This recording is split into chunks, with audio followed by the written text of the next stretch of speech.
Okay, so, yan, paan Kimchi. KKL pala siya. Hi, Kimchi. Anyways. So, ang hinahanap dito is yung distance A saka distance B. I know medyo nakakatakot siya kasi variables na, pero dali lang siya after trying it for a bit. So, as we can see, meron tayong fixed support dito. Meaning meron tayong RAY, RAX, lagay ko lang dito, tsaka moment. Diba ganun kapag fixed support, may tatlong unknowns. Pero, ito, diba usually kapag ganitong solving, tatlo lang equations natin, either summations, meron tayong summation forces horizontal,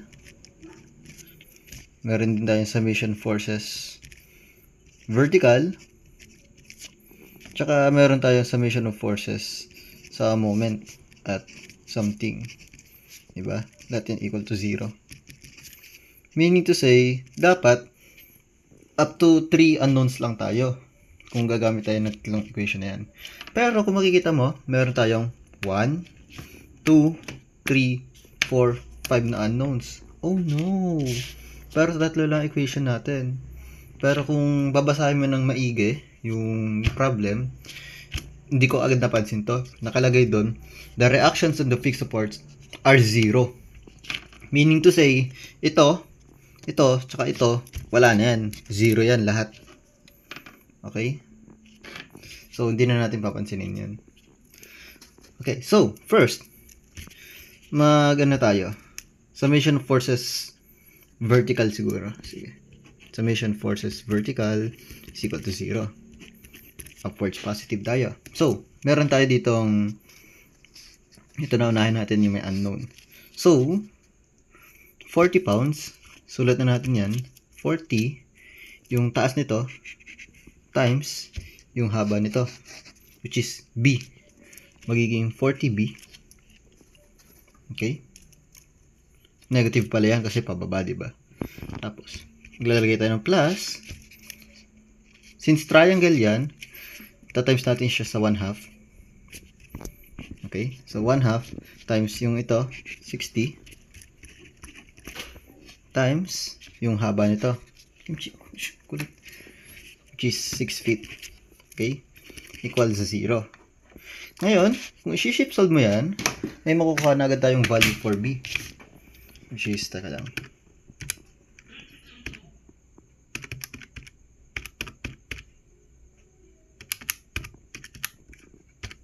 Yan. Sabi dito, B is equal to 4.5. Ano ang value ni B? Dapat feet yan kasi distance. So, 4.5 feet. Yan, may sagot na agad tayo. Yay! Kasi hindi naman involved si A dyan. Magiging involved lang si A kapag moment na tayo. So, kahit saan naman pwede ka mag-moment. Pwede ka mag-moment dito. Pwede ka mag-moment dito. Pero, siguro, dito tayo mag-moment. Kasi, wala lang. Trip ko lang. Mamaya, ipapakita ko rin sa'yo yung solution kapag dito tayo nag-moment. So, kasi, nitry ko sila both. Isa dito. Mas madali yung naging process dito. So, dito ko muna sisimulan. Okay?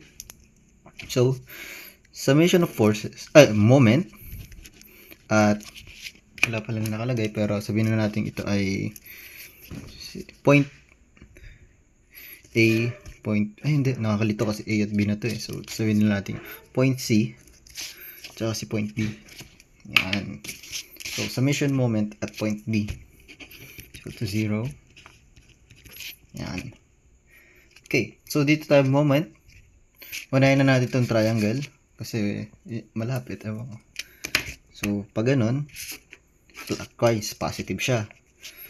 So, magiging 1/2 since triangle times 60 yung ito times yung haba 6, tapos yung moment arm nya, which is magiging 2/3 nito, diba?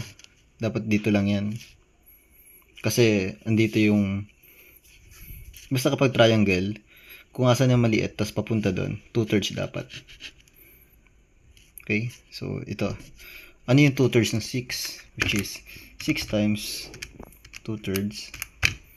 Sabi ni calculator, 4 daw. So, times natin siya sa 4. Okay? 4 yan. And yun yan.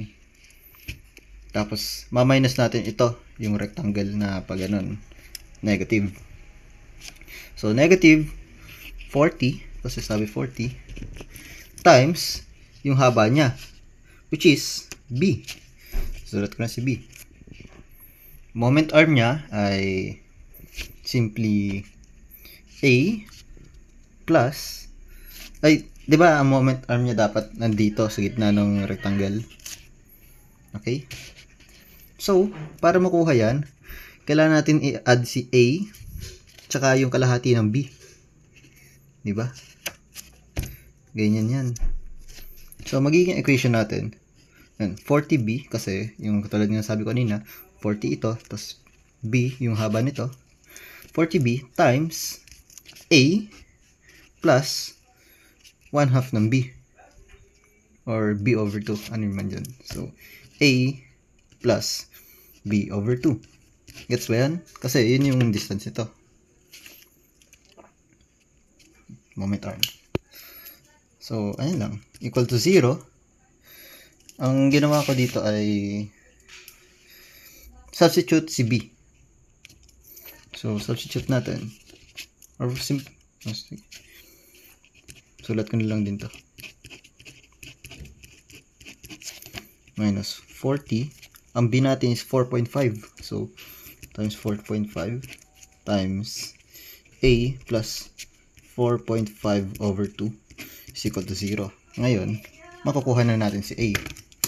Shift solve.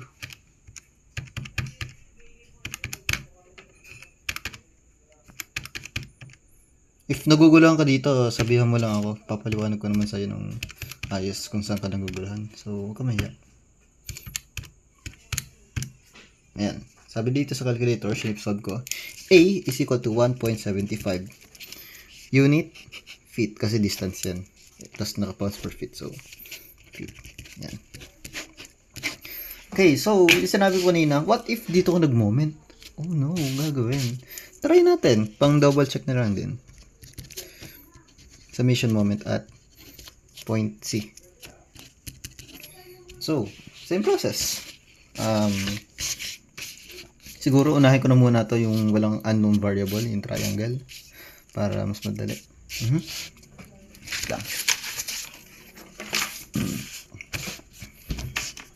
So, 60 times 6.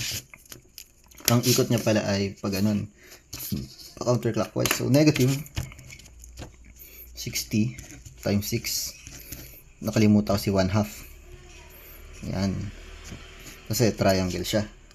Huwag kang gagaya sa akin na kinakalimutan yung 1/2 pag triangle. Tapos, moment arm niya is andito. So, magiging 10 plus 1/3 nung 6. Okay? Andito, 1/3 ng 6, di ba? So, magiging, ano yan? 6 times 1/3, 2. So, 2 raw to. Which is, tama naman. 4 plus 2 is equal to 6. So, anyways, 10 plus 2, dito na yung moment arm, magiging 12 na yan. Times natin sa 12. 12 yung moment arm. Okay? Tapos, dito naman sa rectangle, yung may variable na pag ganun ng ikot. Pag ganun. So, positive siya. Positive, 40 times B. Lagay ko na lang si 40B. Times moment arm. Ayan. Dito ako medyo na-challenge pero madali lang naman siya. Paano natin kukunin yung moment arm from here to here? So, meron tayong given dito na total length ng beam is 16. So, baka magamit natin siya. Okay. 16. Babawasan natin na A para kasi wait lang. Sorry kung magulo na ha. Pink na gagamitin ko para makulay. Yeah. Andito dapat yung moment arm. Yan. So, yung kabuuan nan, 16, babawasan natin A. Ayan. 16 minus A. Tapos, babawasan pa natin ng kalahati ni B. Okay? Gets ba yun? Kasi, ayan, nandito. Kalahati lang yan. Diba? Kalahati ni B. Okay, so, importante rin na visualize mo para mas mag-gets mo yung problem. So, minus B over 2. Yan yung moment arm niya. Equals to 0. So, same process lang nung kanina. Input natin si B as 4.5, which is na-solve na natin kanina. So, copy ko lang. 40 times 4.5 times 16 minus A minus 4.5 over 2 is equal to 0. Shift solve natin.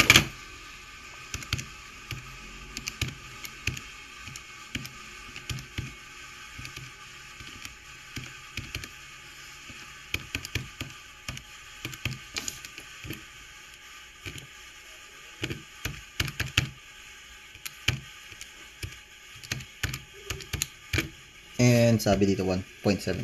So, ayan. A is equal to 1.75 feet. Which checks out sa sagot natin kanina. So, yun lang. Yay!